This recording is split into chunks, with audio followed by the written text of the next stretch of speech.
Today's episode is brought to you by Mazars. SoundCartel. Imposter syndrome is incredibly common and, unsurprisingly, seems to mirror the rise in depression and anxiety.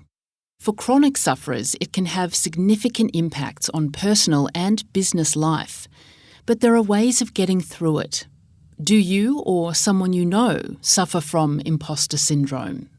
From SoundCartel, I'm Nicole Goodman, and this is Business Essentials Daily.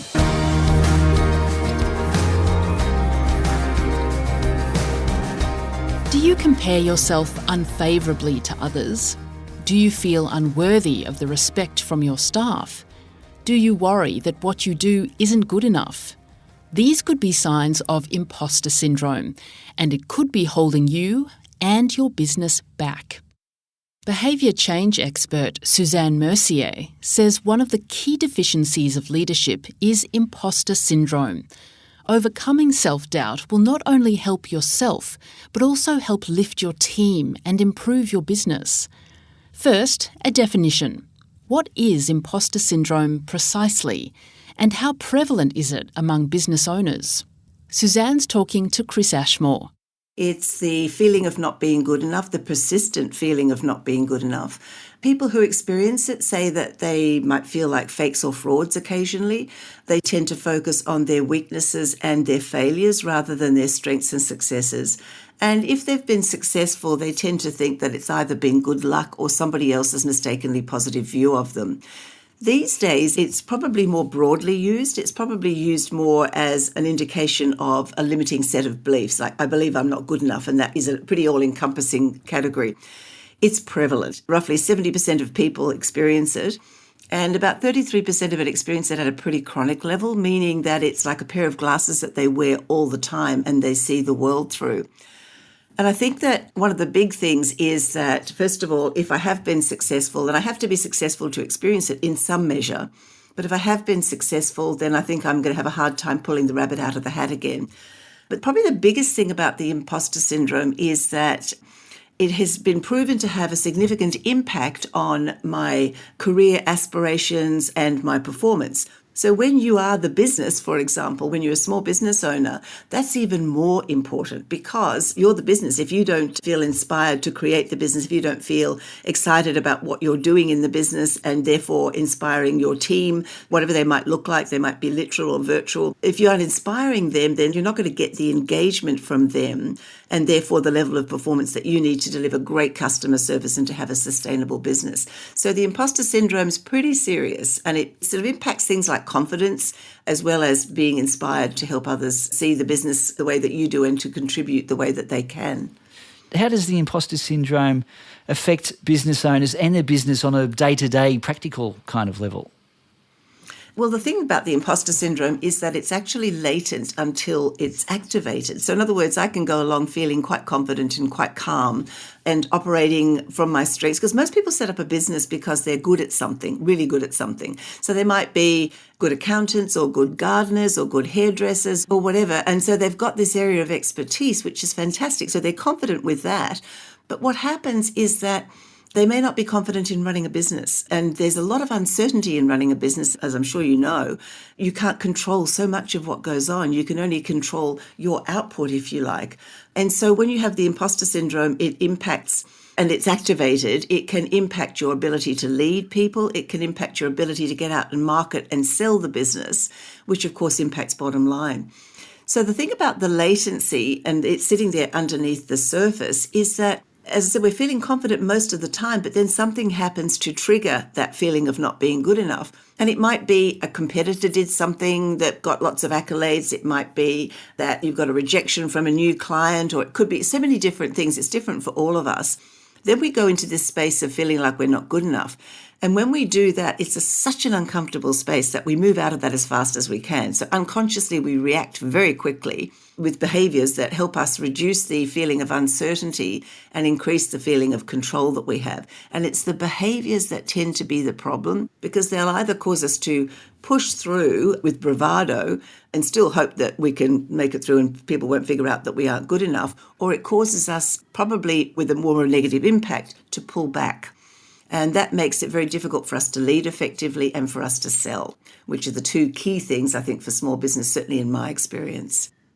These days, is it less of a stigma for people to accept that they're not perfect and admit to the imposter syndrome versus, say, 10, 20 or 30 years ago? Yes, absolutely. Actually, you reminded me in my early days that I used to stand up on the stage and I would get a response that was the verbal equivalent of throwing tomatoes at me. It was just horrifying. People were horrified with the fact that I was talking about something so personal in a business space. So we've come a long way. And when Brené Brown released her TED Talk, or when her TED Talk was released in 2010, The Power of Vulnerability, what she did was she actually normalized that feeling of vulnerability and shame and the imperfection that all of us experience. And so people now talk about it. And now I did a quick Google search because when I first started, we got 100,000 responses in a minute across the internet. Now it's like 8 million. So there's a lot more people talking about it. In the early days, it was just the academics and the people who sort of had specialized in this area. But now it's everybody. Everybody has an imposter story. And that's great because what it's doing is normalizing it. But what it's also doing is taking away some of the pain and the desire to change, because it doesn't go away just by talking about it. It just means that we're talking about it. And in some ways, that might even be worse because what we're doing is embedding it as our story. So yes, it certainly is a lot more comfortable to talk about it. Everybody has a story, particularly the tech industry, where I think it's almost like a badge of honor to feel that I'm an imposter, because in a funny way, I mentioned earlier that one of the requirements to experience the imposter syndrome is to have had an unexpected success, if you like. And so if I say I've got the imposter syndrome, then that implies I'm successful. So it's almost like this flip on it as well, which is fascinating. So I'm watching this thinking, that's great. Now, when they're ready to do the work, that'll be terrific. Well, for anyone who does have imposter syndrome or think that they do, any advice? What can be done about it? Look, there are some underlying patterns that sit beneath the imposter syndrome. First of all, perfection. And that is probably the biggest driver. It's enormous. If I think that the only standard of worthiness is perfection, then I'm never going to get there. And I and people listening may be very accomplished at what you do and may have some great successes. But instead of looking at what I've been successful at, what I tend to do if I'm feeling like an imposter is that I look at the gap between where I am and what is perfection. Now, I can't even describe perfection. It's an idealistic notion. I wouldn't have a clue. I just know that I'm not there. That's probably the biggest one. And if we can let go of perfection and the things that hold it in place, such as looking at mistakes and thinking they're failure rather than learning, if I can look at why do I feel I need to be perfect and unpack that and allow myself to be less than, to be accepting of where I am now and who I am, not to say that I don't need to grow, because I think it's really important to keep an eye on our growth and to continually learn and grow. But those two things, if I can let go of the need to be perfect and let go or reframe the way I see mistakes at the moment, those two things would be quite good. Another one is comparison, and we tend to compare ourselves and the way that we feel about ourselves and our businesses and everything else that's being impacted by ourselves with what we see of other people. And I call it the 3 a.m. view of myself, but the sort of 9 a.m. view of everybody else, because they're turning up shiny and doing their best, but I'm comparing myself to the way that I see myself when in my darkest hour, if you like. And it's not useful. It's really not useful because I don't know what their journey is. I don't know what they bring. I don't know what they've put into their business. I don't know, what's going on behind the scenes. So it's really not useful to compare myself to anybody else except to learn what they're doing that's working. And the other thing is that part of the imposter syndrome is giving away the power to others to tell me that I'm good enough. So I'm looking for external validation that I am good enough. And I can come across as being needy, like needing something from somebody else, like I'm not good enough until somebody else tells me that I am. And that's giving away all my power. If I can actually see what I do and start to reclaim my strengths and successes and recognize the value that they bring, then what I can do is to do an internal check before I need anybody else's feedback at all. And that's really useful. So a bit of a mixed bag there, but essentially it's a journey and it's not fixed by 5 tips or 3 ways to do things, but it's good to know that there are things that you can do that you can start to move forward with. That was author and behaviour change expert Suzanne Mercier.